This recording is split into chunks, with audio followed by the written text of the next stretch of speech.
Ayan, ulitin ko po, magandang gabi sa ating lahat at panibagong subject po ang ating pag-uusapan regarding the exploring the unsearchable riches of Christ. Yan po ang subject natin. Mag-share screen lang po ako. So ito po yung pag-uusapan natin. Nakikita ba dyan sa ano nyo? Sa screen. Exploring. Ayan, sige po.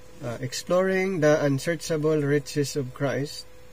The key that unlocks the word rightly divided.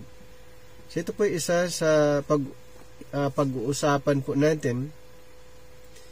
Ito po ay napakahalaga when it comes of studying the scripture dahil marami pong nakalock sa scripture natin at ito naman ay ang right division, ito po ay mag-unlock doon sa mga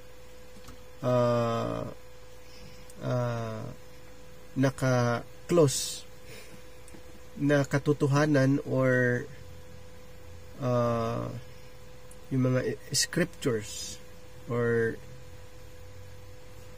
teaching from the scripture.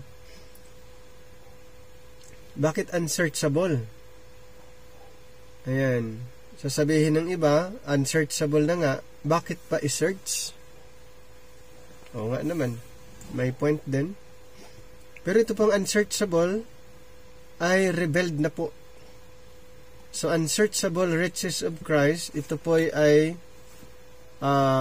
yung dispensation of grace. Unsearchable doon sa prophecy, period of time ng prophecy, ang dispensation of grace ay unsearchable. Ulitin ko po, hindi po natin ma-search ang dispensation of grace, the dispensation of the mystery, using the prophetic books. So, hindi po, kaya nga unsearchable. Kay Apostle Paul, ini-revealed ang mga truth or katotohanan patungkol po sa heavenlies. So, yun po yung yun yung point dito sa ating pag-aaral, exploring the unsearchable riches of Christ. Chapter 1, rightly dividing the word of truth in 2 Timothy 2:15. Study to show thyself approved unto God, a workman that needeth not to be ashamed, rightly dividing the word of truth.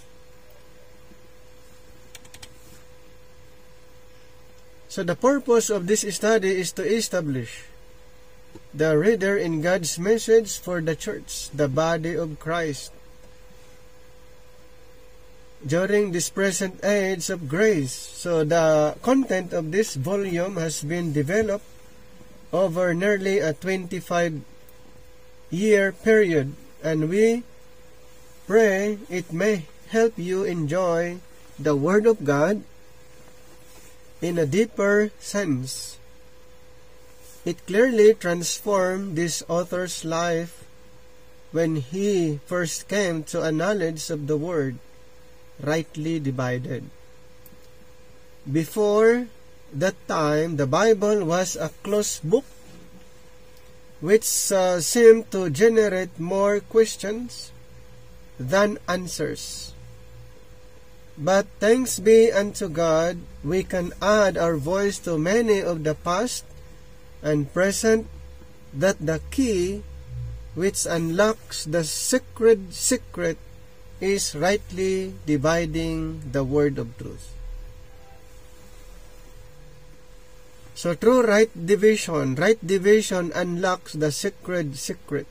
Kaya nga ang Bible natin ay considered na ito ay closed books. Kahit binubuksan natin, pero considered pa rin siya na closed books. Mas maraming question kaysa answer. Diba? Nung hindi natin alam ang rightly dividing, ang daming question kaysa answer. Doon sa nung hindi pa natin alam. Kaya ito po ay napakaganda na pag-aaral dahil yung pinakasusi para ma-open ang Bible ng maayos, mapag-aralan ang Bible ng maayos, ang mag-unlock po doon ay ang rightly dividing the word of truth. Yun po ang mag-unlock. Kaya, pag hindi po napag-aralan ang Bible rightly divided, marami pa rin confusion na pwedeng ma-encounter ng mga readers or yung mga nag-aaral. Dahil hindi na pag-aralan kung ano yung gagamitin to unlock that closed book, which is the Bible.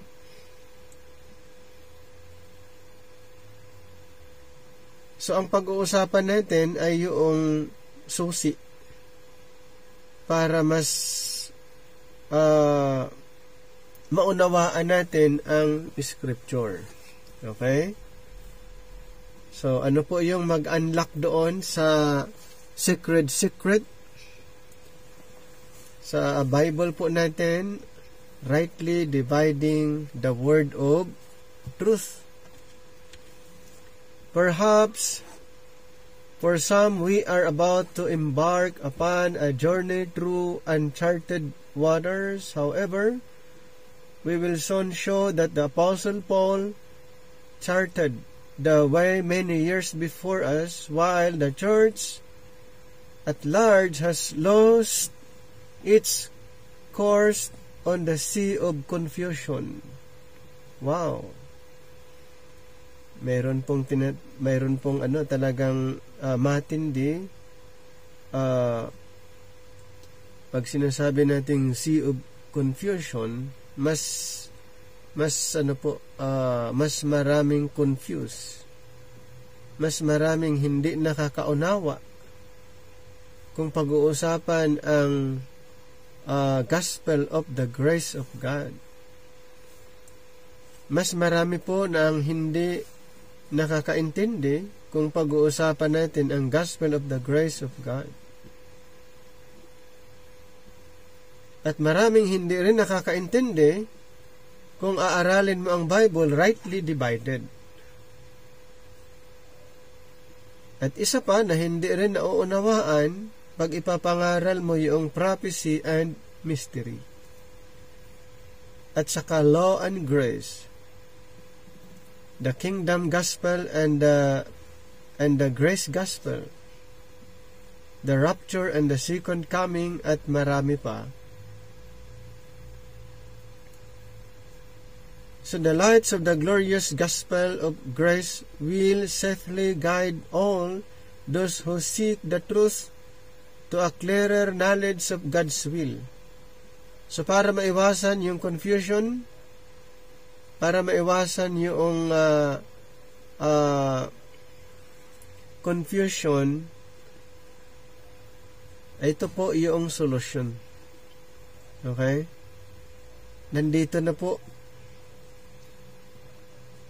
As we begin our journey together, we request that the reader set aside any preconceived ideas which may prove to be a hindrance. So not only the readers, yung mga student or yung mga mag-aaral, so habang nasa journey tayo ng pag-aaral na ito, yung alam natin, set aside muna natin yung ating tinatawag na preconceived ideas. Ano ba yung preconceived ideas? Kung ano yung laman, ano yung nilalaman ng ating utak, na minsan yun yung magre-resist doon sa learning. So yun po ay habang nasa journey tayo ng pag-aaral, pwede muna nating i-set aside and then focus para walang hindrance yung ating pag-aaral. Kasi pag mayroon tayong alam, yan yung maghinder doon sa learning. Yan, at mas alam niyo po, yun yung karamihan yung may mga dating pinag-aaralan at ayaw nilang madagdagan pa ang kanilang natutunan, so nagiging hindrance sa new learning. May mga hindrances na may mga new learning sana hindi na pumapasok. Kaya dito po sa journey ng ating pag-aaral, set aside muna yung ating mga preconceived ideas para tuloy-tuloy ang ating pag-aaral. So our faith must rest squarely on what God has revealed. Therefore, it is our earnest desire that the reader be a Berean and study whether these things are so. Katulad ng taga Berea. Sinasaliksik yung narinig nila kay Apostle Paul. Sinasaliksik pa nila, hindi agad nilang pinaniniwalaan.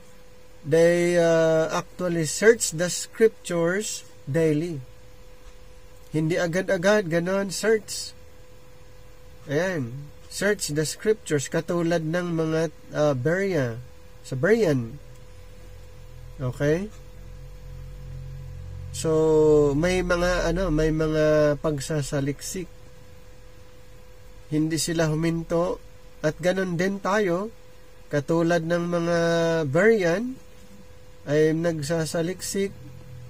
Kung tutuusin, nakafocus na sa ministry, di ba? Mayroong iba pag i-invite mo na mag-aral, sasabihin nila, ay wag muna, pass muna dyan, kasi nakafocus ako sa ministry. Mas maganda ngayon maraming pag-aaral pag may ministry, dahil napakahalaga po na maraming mga natutunan para magamit po sa ministry. Pero karamihan po ay hindi na nag-aaral dahil hindi na yun ang hindi na kailangan. Mali po yun. Katulad ng mga taga-Berean, saliksikin po natin ang scripture. Ang maganda dito, while searching the scripture using the method of right division. So meron tayong method kung paano mag-search.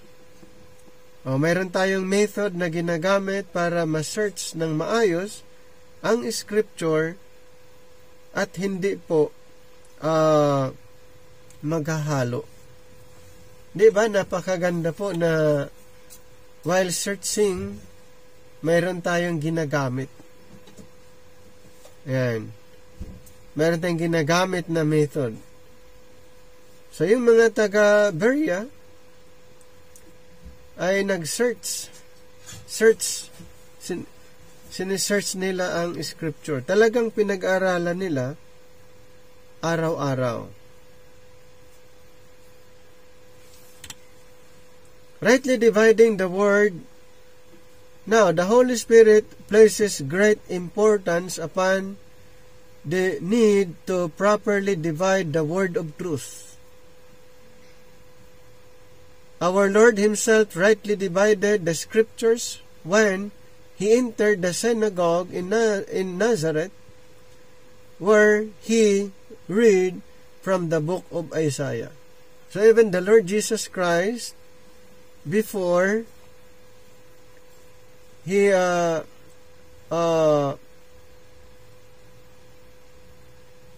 Himself rightly divided the scriptures. Diba, maalala niyo doon sa Nazareth, sa synagogue in Nazareth na binasa ng ating Panginoon yung scripture ni sulat ni Isaias. So the Spirit of the Lord, ito po sabi, is upon me, because He has anointed me to preach the gospel to the poor. He hath sent me to heal the brokenhearted, to preach deliverance to the captives, and recovering of sight to the blind, to set at liberty them that are bruised, to preach the acceptable year of the Lord. Ito pong binasa natin na recorded sa Isaiah, doon sa Luke. Ito pong statement na ito ay naka-address sa ating Panginoon na minsan ginagamit ng mga preacher ngayon. Ginagamit na ang dating parang sila. Gagamitin nila ito. Inaangkin nila, pero actually ito po ay context na ang tumutukoy po sa ating Panginoon. Ito yung binasa ng ating Panginoon. Doon lang tayo saglit sa sa Isaiah, then sa Lucas. Isaiah chapter 61. Okay, sa Isaiah 61 po tayo. And then yung 1 and 2, ito po yun. Ayan, ito nga yung sa verse 1, yung sa binasa natin. To the spirits of the Lord God is upon me, because the Lord hath anointed me to preach good tidings unto the meek. He hath sent me to bind up the brokenhearted, to proclaim liberty to the captives, and the opening of the prison to them that are bound, to proclaim the acceptable year of the Lord, and the day of vengeance of our God, to comfort all that mourn. And then sa Luke chapter 4. Okay, sa Luke chapter 4, 16 to 20. Ito po, 16 to 20. Verse 16, And he came to Nazareth, where he had been brought up, and as his custom was, he went into the synagogue on the Sabbath day, and stood up for to read. So, ito po, si Jesus Christ ay nasa synagogue po in Nazareth. At siya nga po yung isa sa mga kanyang binasa. Ito pong scripture of the prophet. Ayan, so he went into the synagogue on the Sabbath day and stood up for to read. And then verse 17, and there was delivered unto him the book of the prophet Isaiah. And when he had opened the book, he found the place where it was written. Number 18, the Spirit of the Lord is upon me, because he has anointed me to preach the gospel to the poor. He hath sent me to heal the brokenhearted, to preach deliverance to the captives, and recovering of sight to the blind, to set at liberty them that are bruised. In verse 19, to preach the acceptable year of the Lord. And then verse 20, and he closed the book. So, tignan niyo po sa verse 20, di ba? Yung sa verse 20, and he closed the book. So, klinos niya. Nag-stop dito siya to preach the acceptable year of the Lord. And then, sa verse 20, klinos niya, and he closed the book, and he gave it again to the minister, and sat down, and the eyes of all them that were in the synagogue were fastened on him. Nagtaka sila na hindi niya tinapos. Nagtaka sila, hindi niya tinapos yung pagbabasa niya, in-stop niya, klinos niya. Ayan, ganun po. Kaya, yung yung ang Panginoon kung bakit siya ay ang Panginoon ay rightly divide. So dito po ay isang patunay din na ang Panginoon ay rightly divide. The Lord abruptly closed the book without reading the remainder of the prophecy which continues. And the day of vengeance of our God to comfort all that mourn. Of course, this was done intentionally.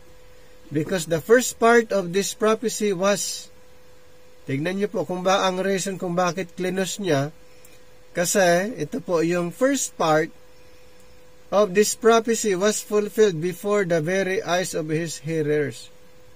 Kaya in Luke 4:21, and he began to say unto them, this day is this scripture fulfilled in your ears. However, this could not be said of the latter part, which predicts the vengeance of God during the future tribulation period and the millennial comfort to follow. So, klinos niya yung book dahil ang next part ay patungkol sa vengeance. Patungkol po sa Great Tribulation and then the millennial comfort to follow. So, alam ng Panginoon na mayroon siyang mission. So, yun yung first part.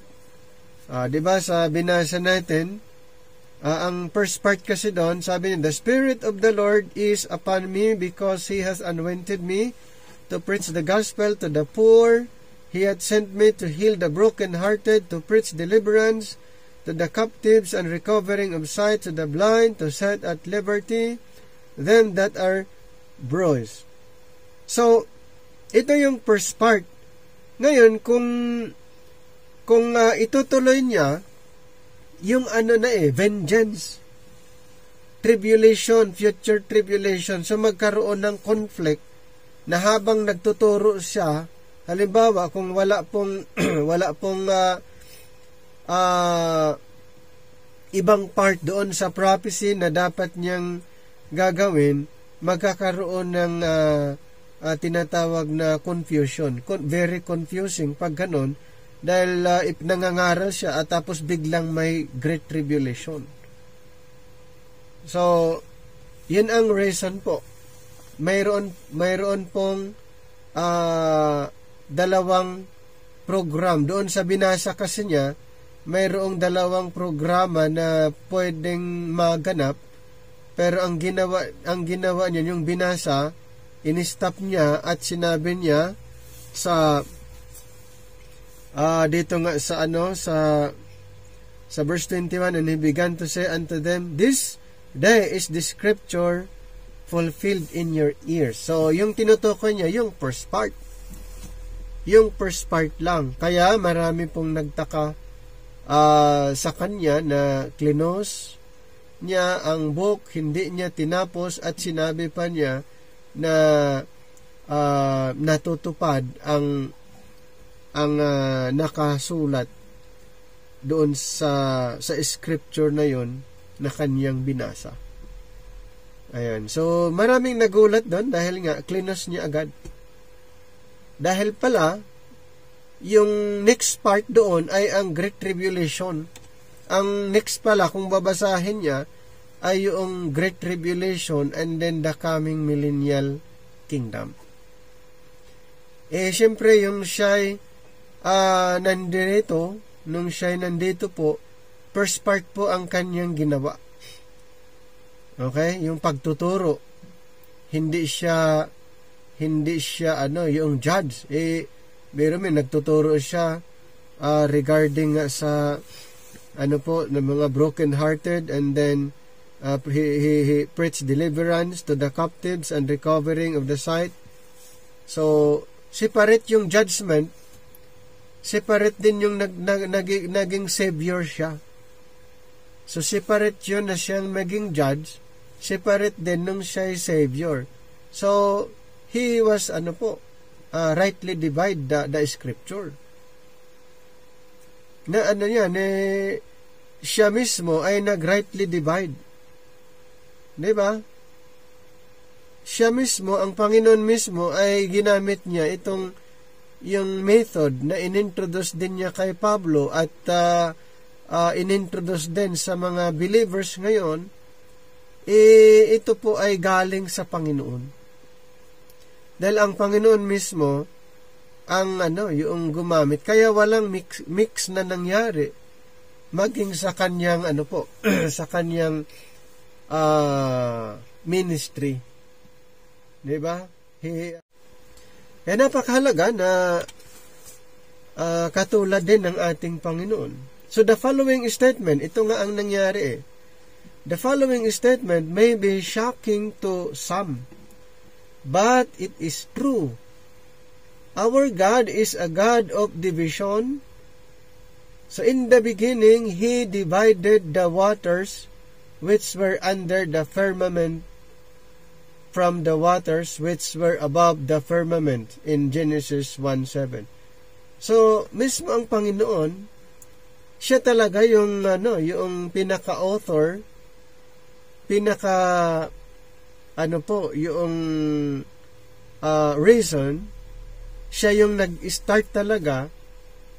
Tignan nyo, sa in the beginning pa lang din na mayroong division. Mayroon ng right division.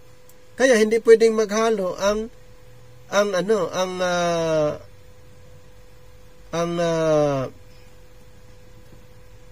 yung liwanag at darkness. Permanent or the waters. So ito po sabi niya, He divided the waters which were under the firmament from the waters which were above the firmament in Genesis 1:7. So God divided the waters upon the earth, thus allowing the dry land to appear in Genesis 1:9 and then verse 10. On the fourth day of creation, He divided the day from the night in Genesis 1:14. And then God instructs us that His word must be rightly divided if we ever hope to understand the counsel of His will. Nakuha niyo po yung point doon? Maraming ayaw ng right division, pero ang Panginoon mismo nag-rightly divide. Sa Genesis pa lang, He rightly divide the waters and upon the earth, and then the firmaments from the waters which were above the firmament. So noon pa, may right division, and then ang Panginoon din ang nag-instruct sa panahon natin ngayon. God instructs us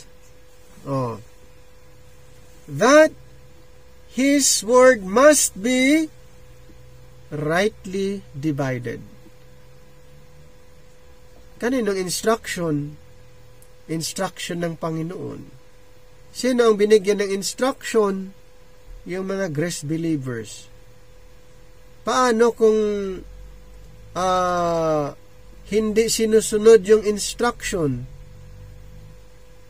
Ibig sabihin, hindi naunawaan yung instruction. Kasi, pag ang instruction ay clear, talagang gagawin yun. Paano kung ang instruction ay hindi clear? Gagawin kaya? Hindi. Hindi. Kaya nga sa panahon natin ngayon, ang daming hindi sumusunod sa instruction na ito eh. Ibig sabihin, marami pong hindi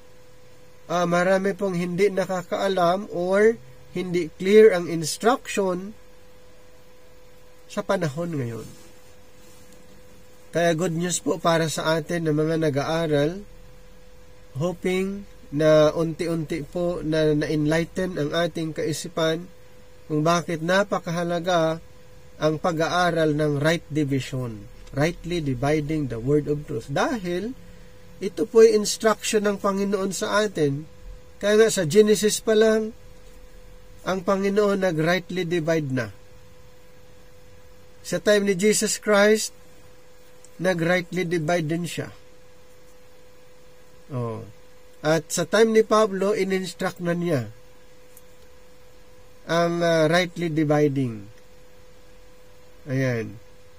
Bakit kailangan? Para maunawaan. Para hindi ma-confuse. So the first question, one is led to us in this connection is, where has God placed the major division in His Word? Ito po yung ang question. Saan ba inilagay ng Panginoon ang major division in His Word? Ang church tradition declares that it is between the Old and New Testament. Sino po ang dito? Ito ba ay Panginoon ang nag-divide? Na Old Testament, New Testament ang ating Bible? Hindi. Hindi po. Yan po ay church tradition. Sila po yung nag-decide na ganito ang pag-divide, ang division ng Scripture. Almost no one questions that the Old Testament begins with Genesis and ends with Malachi. Meron bang ganun? Na ang Old Testament begins with Genesis and then nag-end doon sa Malachi and was written to the nation Israel, or that the New Testament, Matthew through the book of Revelation, is addressed to the church, the body of Christ. Diba may mga ganong assumption na sinasabi ang Genesis to Malachi ay para sa Israel. And then Matthew through the book of Revelation ay para sa church, the body of Christ. Naku po, malaki po ang confusion ang pwedeng maidudulot sa atin. Papaano nangyari ang Matthew to Revelation para sa church, the body of Christ? At papaano nangyayari ang Genesis to Malachi ay para sa Israel? O di sakit sa ulo yan. Okay? Sa Matthew, Mark, Luke, andyan, Israel pa rin pinag-uusapan. Papaano nangyari na ang Genesis to Malachi ay para sa Israel? So, yun po yung problem. Actually, hindi ito na nakikitang problem ngayon. Kaya walang nagtatanong.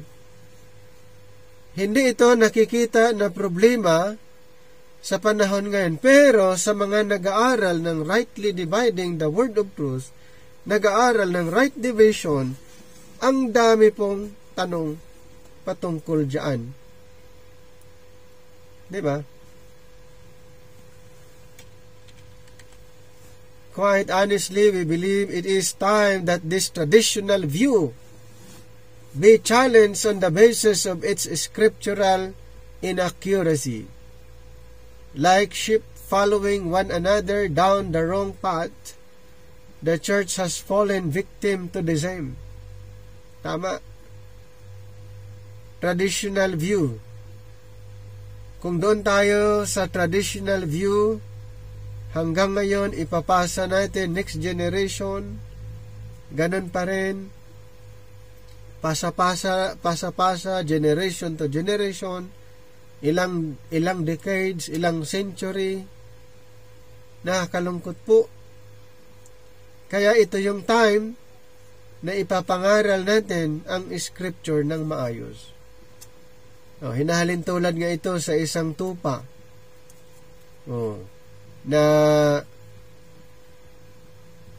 following one another down the wrong path. Ano pong mangyayari doon? Mali yung dinadaanan, ganun din. Parehas silang mahuhulog, parehas silang mabibiktima. So, ito yung time, right time para sa atin na aralin ang Bible, rightly divided. Kaya nga dito po sa programa natin, lagi nating ini-introduce ang right division para ma-familiar natin yung method na ito ng right division. Kung gusto natin ang maayos, gusto natin maunawaan ang Bible simplified, right division ang kailangan. Yun po ang susi.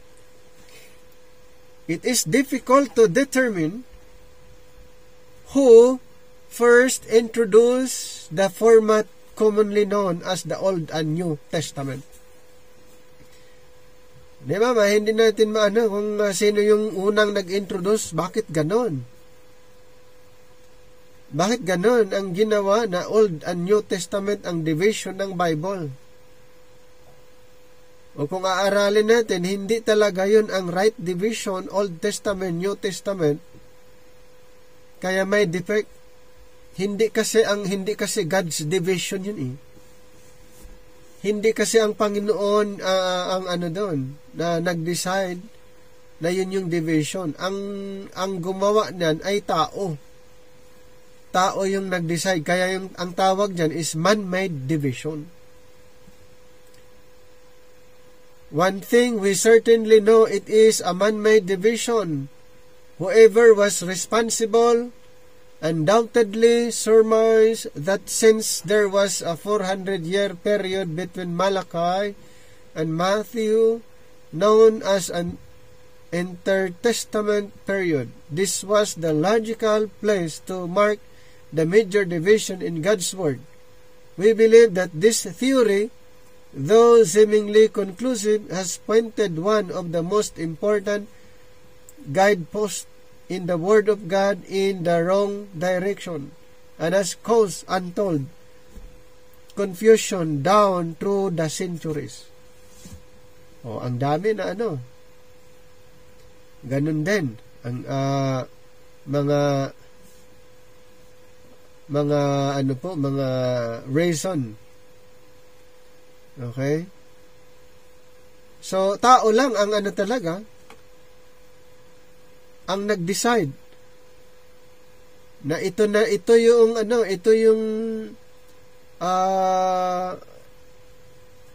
arrangement, ito yung division.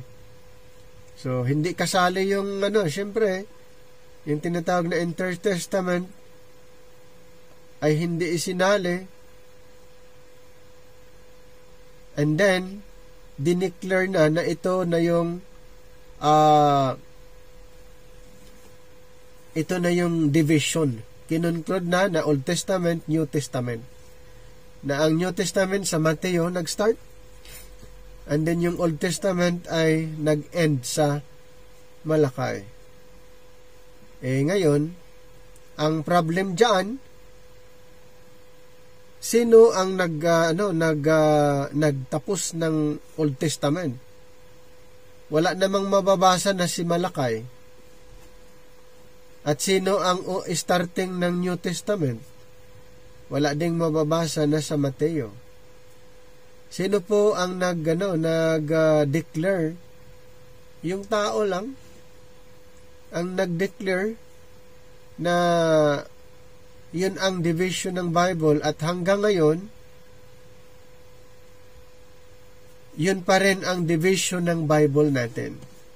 Pero katulad po ng binanggit natin, huwag tayong mag-rely doon sa division ng Bible natin. Sigurado pong ma-confuse po tayo. Kaya later on, alamin natin ano ba yung division ng Panginoon na hindi tayo ma-confuse. Where did the Old Testament begin? Saan ba nag-start ang Old Testament? Now, therefore, if ye will obey my voice indeed and keep my covenant, then ye shall be a peculiar treasure unto me above all people. For all the earth is mine, and ye shall be unto me a kingdom of priests and a holy nation. These are the words which thou shalt speak unto the children of Israel. Exodus 19:5-6. Saan daw nagsimula? Hindi doon sa Genesis nag-start. Itong Old Testament para sa Israel, hindi po sa Genesis. Ito po ay sa Exodus. So, may defect na yung Law of Moses ay nag-start, or yung Old Testament ay nag-start doon sa Genesis. Dito nga sa binasa natin ay sa Exodus. Ayan. So, mayroon pong, ulitin ko po, mayroon pong defect kung ang pagbabasihan natin na division ng Bible ay ang Old Testament and New Testament. Magkakaroon po ng problem po kung yun ang pagbabasihan natin sa division ng Bible. So, the first reference in our Bibles to the Old Testament is found here in Exodus 19:5. This means that well over 2,500 years had elapsed before God gave the law to Israel. So, mayroon pang 2,500. Of course, the covenants or testament oftentimes referred to as the law was conditional. In other words, if Israel complied with all 613 commandments and ordinances, God would bless her and make her His peculiar people. Over the course of time, and the thing became evident. The law was not given to save. Okay? The law was not given to save. Rather, it was to give her a knowledge of sin in Romans 3:19-20. God's chosen nation soon became thankful for the sacrificial system whereby they could receive the atonement of their sins. Kung ang Israel pala ay halimbawa ay nag-comply doon sa 613, magiging magiging blessing na sila sa iba't ibang bansa. At sila po ay tinatawag na peculiar holy nation. Pero failure po sila. Okay, nagiging nagkaroon ng problem, hindi nila nagawa. Kaya nga ang law ay ibinigay, hindi ibig sabihin na para sila'y maligtas. Ito po ay ibinigay para malaman nila na sila ay mayroong nagawang mali. Ayun naman ang purpose dun eh. Kung bakit ibinigay, para ipaalam sa kanila na may mali silang ginawa. May maling ginawa ang mga Israelites. Exodus chapters 19-23 are only the preliminary groundwork leading up to the actual inauguration of the Old Testament. Technically speaking, the law was not binding upon the people until it was initiated by the shedding of blood. All of God's covenants are established by blood. Please consider the following passage. In Exodus 24, 6-8, and Moses took half of the blood and put it in basins, and half of the blood he sprinkled on the altar. And he took the book of the covenant and read in the audience of the people. And they said, all that the Lord hath said will we do, and be obedient. And Moses took the blood and sprinkled it on the people, and said, behold, the blood of the covenant, which the Lord hath made with you concerning all these words. So then, if the Old Testament did not begin until Exodus 24, to whom was the book of Genesis written? The answer to this question is but one example of the inconsistencies in the traditional view held by the vast majority of believers. But there is even a more pressing question that deserves our most thoughtful attention. When was the covenant of the law terminated by God. As mentioned earlier, most hold that the Old Testament ended with Malachi. Diba? Most people believe na ang Old Testament ended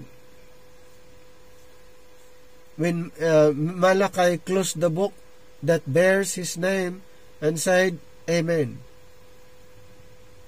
Hindi naman si Malachi ang fulfillment ng Old Testament.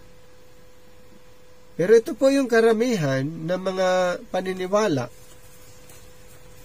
na si Malachi ang nagiging hangganan o kaganapan nung Malachi closed the book that bears his name and said, Amen. Here again, we must inquire, what says the Scriptures? Galatians 4:4 and 5, But when the fullness of the time was come, God sent forth His Son, made of a woman, made under the law, to redeem them that were under the law. Ade mayroong mayroong confusion kung si Malachi ang hangganan ng kautusan ay ma-violate niya. Halimbawa, yung iba pang mga scripture na patungkol sa ating Panginoong Hesukristo, nang siya'y dumating, ipinanganak, He was under the law. So, karamihan na mga presentation ay si Malachi. Kaya po, mayroong mga paniniwala na ang yung Matthew to Revelation ay para sa church.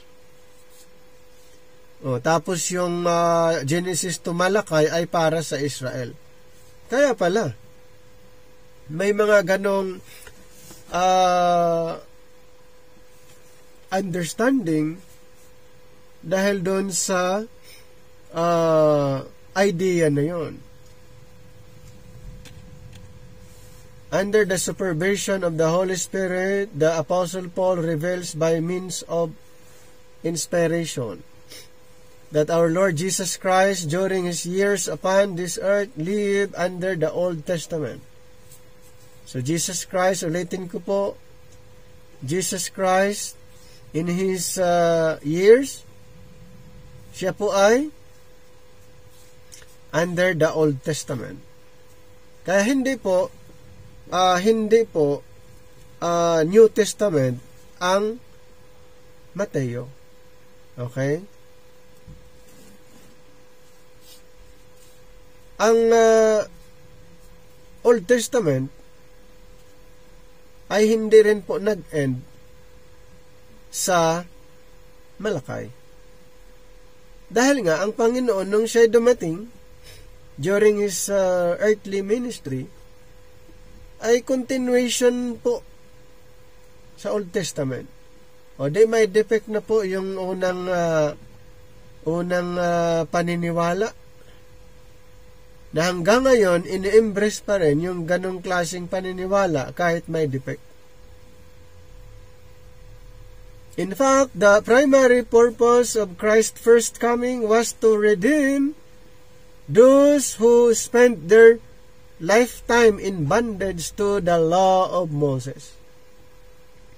Turning back to the earthly ministry of Christ for a moment, we have selected 3 scripture verses from the Gospel according to Matthew to substantiate the above conclusion. In Matthew chapter 5 verse 17, Think not that I am come to destroy the law or the prophets. I am not come to destroy but to fulfill. Ayun po yung sinabi ng Panginoon. So yun pong patunay na hindi nga sa Malachi nag-stop yung Old Testament. Ito yung patunay na during the time of Jesus Christ, Actually, he was questioned by the Pharisees or the religious leaders. Anong sagot ng ating Panginoon? Think not that I am come to destroy the law or the prophets. I am not come to destroy but to fulfill. Yan po yung patunay na ang talagang katuparan, fulfillment, ay hindi si Malakay. Hindi po si Malakay ang fulfillment. Jesus Christ, siya po ang fulfillment ng law. He came to fulfill, not to destroy. This passage implies that there were those in the time of Christ who called his motives into question. Di ba, kini-question si Jesus Christ, his credibility, his ability. Kini-question ng mga Pharisees, ng mga religious leaders that time. If the pious Pharisees had not asked it, they were surely thinking to themselves, so the institutions of the law of Moses has stood for over 1,500 years. So why is this man who claims to be sent from God? So dito po makikita natin. So ito po sa time ng ating Panginoong Hesus. Siya po ay inimbestigahan, ini-scrutinize, tinatanong, at pinapahirapan. Pero syempre, hindi naman nahirapan ang Panginoon kung ano ang mga pinagsasabi ng mga Pharisees sa time na yun. Pero hindi rin sila naging successful ang kanilang plano. Ayan. So the institution of the law of Moses has stood for over 1,500 years. So why is this man who claims to be sent from God now going to destroy it? Para yun yung nila yun yung kumbaga naisip nila.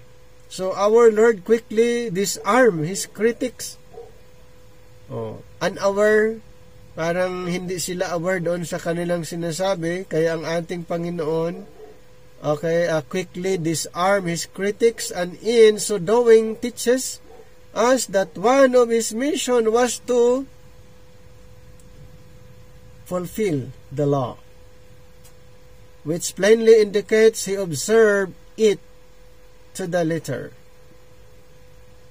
Ayun naman ang purpose ng ating Panginoon. Pero the Pharisees, ang mga Pharisees, religious leaders, syempre hindi nga sila naniniwala sa ating Panginoon. Kahit anong sinasabi ng Panginoon ay ini-ignore lang po ng mga Pharisees, ng mga Pariseo. Pero actually, kung naunawaan nila ang propesiya, dapat paniwalaan nila ang Panginoon na siya yung Mesyas. Kung itong mga Pharisees na ito ay nag-aaral ng propesiya, dapat nung dumating ang ating Panginoong Hesus ay mayroon silang idea na ito yung fulfillment. Pero hindi. Doon sila nakafocus sa law. Kaya nung may ginawa ang ating Panginoon, ay kinikritik nila at pinagbibintangan at pinagsasabihan na he came to destroy the law. Siya'y naparito upang i-destroy. Pero sinagot ng ating Panginoon, hindi. He came to fulfill. Leprosy was a dreadful disease in biblical times that struck fear in the heart during sa time na yon. Okay? During that time, matindi po yon. According to the law, the leper was never permitted to enter the camp of Israel without first being pronounced clean by the priest. So, ang priest lang ang mag-pronounce na yun ay malinis. Yan, pero yun po ay matindi na sakit during that time. Yan, according to the law, the leper was never permitted to enter the camp of Israel. Diba? Kasi nga, batas yun eh. Ano sila? I-isolate. Hindi pwedeng kasama sila o siya sa lugar, sa community. So, mayroon silang lugar na ayon sa batas, doon lang po sila. Hindi sila pwede sa camp, sa congregation. So, the leper was never permitted to enter the camp of Israel without first being pronounced clean by the priest in Leviticus 4:1-7. So, sino lang po ang mag-pronounce na clean ang isang tao na mayroong leprosy? Yung priest. Yung priest according to the law. Leper colonies were avoided like the plague. Matinding sakit pala ito.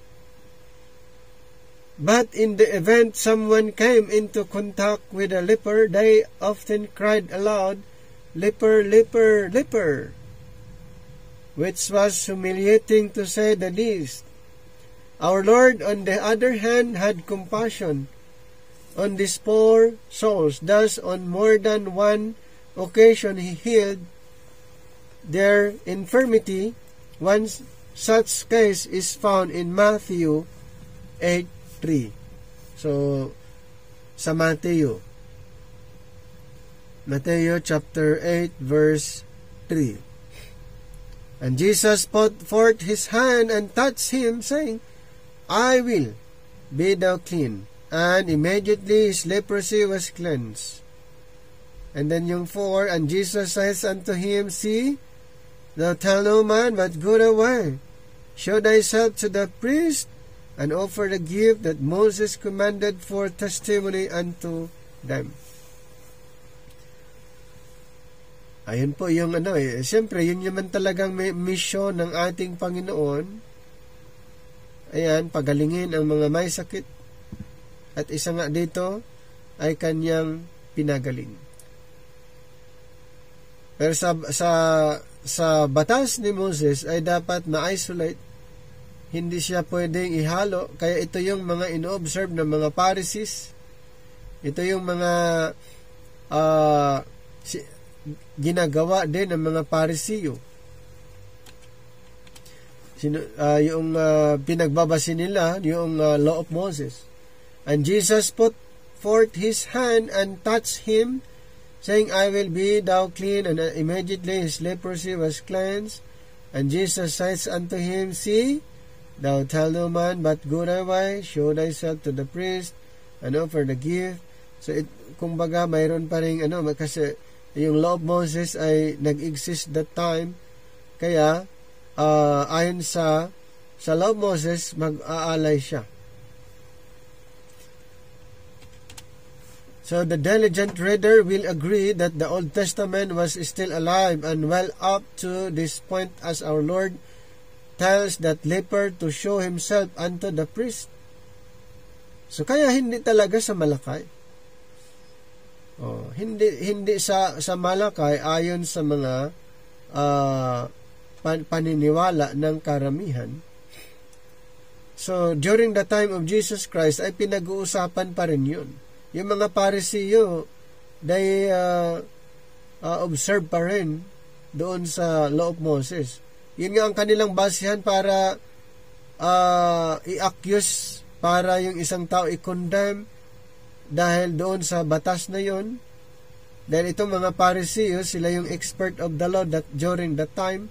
Kaya pag mayroong mga nag-violate, sila po agad ang responsible doon. So, this teaches us that not only did Christ live in a perfect obedience to the law, He required that others do the same as well. May requirements. So our third passage is found in Matthew 23. So basahin natin ito na talagang ang law of Moses ay na-mention pa rin during his earthly ministry. 23 verses 1 to 3.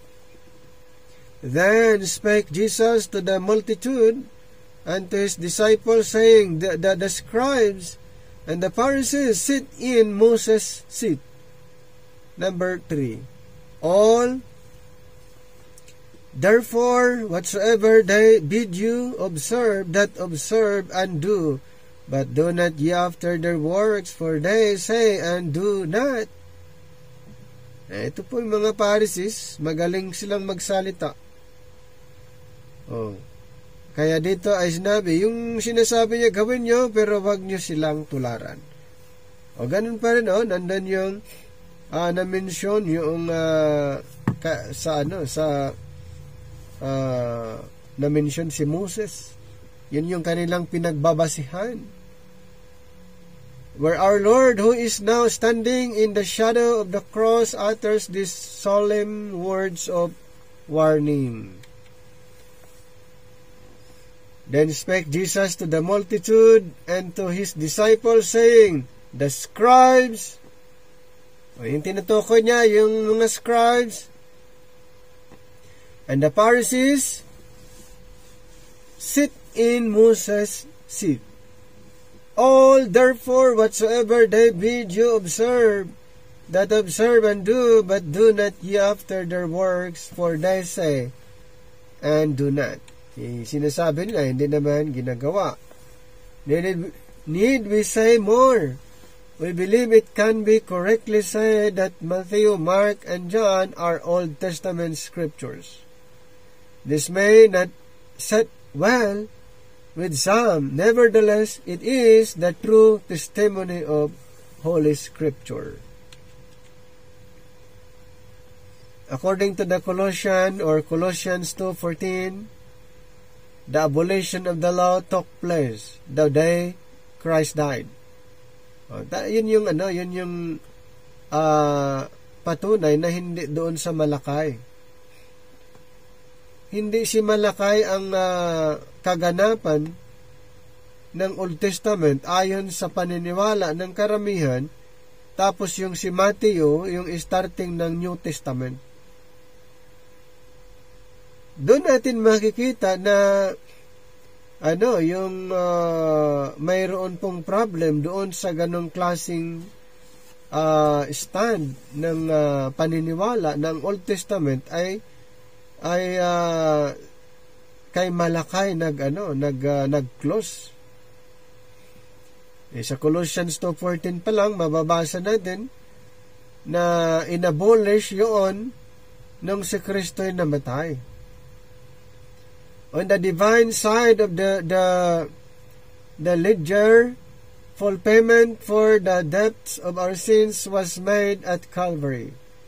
However, on the human side, the actual record that payment was made in full was to be manifested in due time through Paul's gospel in 1 Timothy 2:3-7. Basahin lang natin itong 1 Timothy. 1 Timothy chapter 2. Start from verse 3. For this is good and acceptable in the sight of God our Savior, who will have all men to be saved and to come unto the knowledge of the truth. For there's one God and one mediator between God and man, the man Christ Jesus, who gave himself a ransom for all, to be testified in due time. Whereunto I am ordained a preacher and apostle, I speak the truth in Christ, and lie not, a teacher of the Gentiles in faith and verity. Furthermore, this explains why the law continued to be observed. So that's the question, why? Why the law continued to be observed after the cross? Before the revelation of the mystery. Still, ino-observe. Siyempre, ganun pa rin nag-operate, ganun pa rin ang mga Pharisees, ini-introduce pa rin nila yung law of Moses. So, why the law continued to be observed after the cross, although we know it gradually lost its mastery through the revelation given to Paul, who affirmed that the law was done away that grace might reign in Romans 6:14, for sin shall not have dominion over you, for you are not under the law, but under grace. Philip, bless him once for all, conveys that thought beautifully, free from the law. Oh, happy condition! Jesus has bled, and there is remission. Cursed by the law and bruised by the fall, grace hath redeemed us once for all. Ito po ayon sa isang songwriter na si Philip Bliss. Yun yung sa kanyang sinulat niyang hymns regarding po dito sa law. Free from the law, kumbaga law and grace doon sa kanyang hymns. How about the New Testament? Saan ba nag-start? Kung ang Old Testament kanina pinag-usapan natin, hindi naman nag-start talaga sa Genesis. Ay yung Old Testament na yung ibinigay niya sa Israel, doon lang po sa Exodus. Yan. And he took bread and gave thanks and brake it and gave unto them, saying, This is my body, which is given for you. This do in remembrance of me. Likewise also the cup after supper, saying, This cup is the New Testament in my blood, which is shed for you. O na hindi sa Mateo, kasi dito po na-mention yung New Testament. This is the New Testament in my blood. So, isa Mateo, kakapanganak pa lang ng ating Panginoon. Ipinanganak pa lang siya sa Mateo, tapos sasabihan ng tradisyon na ang Mateo ang starting ng New Testament, pero dito sa Luke 22:19-20, ang sinasabi, this cup is the New Testament in my blood, which is shed for you. No, hindi sa Mateo, hindi doon nag-start ang New Testament. Okay, sana na nakita niyo yung picture doon, na hindi po sa Mateo ang New Testament, at ganun din ang Old Testament, hindi sa Genesis, dahil sa Exodus na binigay namin sa Israel. At hindi rin si Malakay ang kaganapan, dahil ang record nung dumating ang Panginoon ay pinag-uusapan na mention na siya ipinanganak under the law. So, may record pa na siya yung end of the law. Si Jesus Christ yung end of the law. So, hindi si Malakay. Contrary to popular belief, the New Testament did not begin in Matthew chapter 1 with the birth of Christ. Actually, it was as our Lord was about to face his greatest trial at the cross that he said to his disciples in the upper room, This is the New Testament in my blood. Wala doon pala sa birth. Ang New Testament wala doon sa Mateo, at wala din doon sa birth. Yung na-mention niya, this is the New Testament in my blood. Ito po yung siya po ay nagkaroon ng trial before siya ipinako sa cross. Na-mention niya ito. His greatest trial at the cross, that he said to his disciples in the upper room, This is the New Testament in my blood. So hindi sa libro ng Mateo, at mas lalong hindi rin ang New Testament sa kanyang birth. Ang na-mention niya dito, This is the New Testament in my blood. It is important for the reader to distinguish here in Luke's Gospel between the Last Supper and the Lord's Supper. So, the Last Supper and the Lord's Supper. The Passover meal, commonly called the Last Supper, was celebrated first.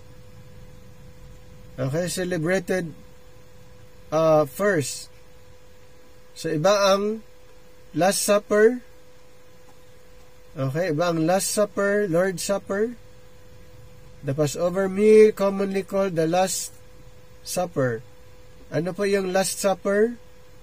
Yung, ito po yung commonly called, yun nga yung Passover, ay tinatawag din itong Last Supper. Moreover, this was one final act of our Lord performed in fulfilling the righteousness of the Old Testament before the introduction of the New. Strictly regulated by the law, the Passover was to be observed in the following manner. Ito po the Passover was observed. Kasi ito ay yung napakahalaga ito. Lalo na under the law of Moses. Talagang mandatory na dapat nilang i-observe. First, the Passover lamb must be without spot or blemish. May requirements po.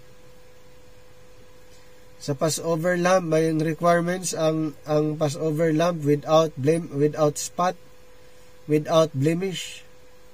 And then next, the lamb's blood was to be shed, although no bone in its body was to be broken. Mayroon, according to the law pa rin, na yung lamb's blood was to be shed. Then, walang dapat broken bone. No bone in its body was to be broken doon sa sacrificial lamb or doon sa lamb na yon or sa animals na kanilang inaalay. Dapat ang dugo ay i-shed at saka dapat walang broken bone sa katawan. So the Israelites also were required to eat unleavened bread at this meal, which symbolized their need to be free from sin that they might glorify God. So yun po sa law of Moses, mayroon silang mga ritual na ginagawa. Mayroon silang mga ritual na ginagawa po. Yan. The bitter herbs reminded the Hebrews of the bitter bondage their forefathers experienced in the land of Egypt. So the Passover feast looked forward to the day when Israel will be finally and forever delivered from both her physical and spiritual bondage, the fulfillments of which was made possible by the sacrificial death of Christ. According to Luke 67 to 77, and then John 19:31 to 33, and then 1 Corinthians chapter 5 verse 7. So doon po mababasa natin ang mga ito kung bakit na-mention and then during the time of Christ. Kaya siya po ang fulfillment. Okay? Kung ano yung mga na-mention noon, Jesus Christ ang fulfillment. So as the Passover meal was drawing to a close and after Judas had left the room, the Master instituted what has come to be known as the Lord's Supper in Matthew 26:17 to 28. Undoubtedly, this was done purposely to show that the unbeliever should never have a part in this holy observance. Yung sinabi ng Panginoon the time before His crucifixion, So only the believers partake doon sa tinatawag na Lord's Supper. So our Lord had chosen this hour to introduce a New Testament foretold by the prophets of old. So the house of Israel was exclusively given the promise of the new covenant. Exclusive sa mga Israelites ang covenants, which incidentally contains all spiritual blessings. Please read prayerfully the words of Jeremiah the prophet. In Jeremiah 31:31, behold, the days come, says the Lord, that I will make the new covenant with the house of Israel and with the house of Judah. So, ang new covenant ay ginawa for the house of Israel and house of Judah. Hindi po kasama ang church, the body of Christ, dito po sa na-mention. Some of the New Testament blessings that Israel will ultimately realize in the future millennial kingdom are, ito po yung mga tinatawag na New Testament blessing na mangyayari in the future, particular this group of people or Israel. God will forgive her sins on the basis of Christ's shed blood. Sino po sila? Ang mga Israel. Kailan po? Doon sa millennium. Sa second coming, sila po ay papatawarin nila po completely sa millennium. So in that day, He will also give believing Israel a new heart and cause her to be indwelt by the Holy Spirit in Ezekiel 36:26-27. Di ba ang ganda na maranasan ng mga Israelites doon sa millennium? Okay? Doon sa millennium. So the New Testament is therefore an unconditional covenant in which God will empower His chosen people. So ito pala ang mangyayari sa millennium po ay mayroon pong mag-indwelt ang Holy Spirit, at yung Holy Spirit ay yun po yung sa kanila mag-guide, mag-empower para sila po ay mag-perform. Okay? So the New Testament is therefore unconditional during the millennium, in which God will empower His chosen people to willingly obey what was required of them under the old covenant. So ito pong unconditional covenant ay specific lang po or exclusively sa mga Israelites lang. Hindi po kasama ang mga mga Gentiles. So we thus conclude that Israel is the New Testament Church. So pag sinasabi nating New Testament Church, mga Israel lang. Kailan po ito? Doon na sa millennium. Sa millennium na po. So ibig sabihin, yung Matthew, Mark, Luke, andyan, hindi po yun New Testament. Iyan po ay under Old Testament. Okay? Sa Old Testament pa po yun. As we shall see, even though the New Testament was never promised to the Gentiles. Yes. Israel lang po ang pinangakuhan ng New Testament. We have received the blessings of it by grace. Malinaw na nga sa atin, by grace. Pero mostly, karamihan po, doon sa New Testament, wala pa nga hindi pa na-establish yun. We are under grace.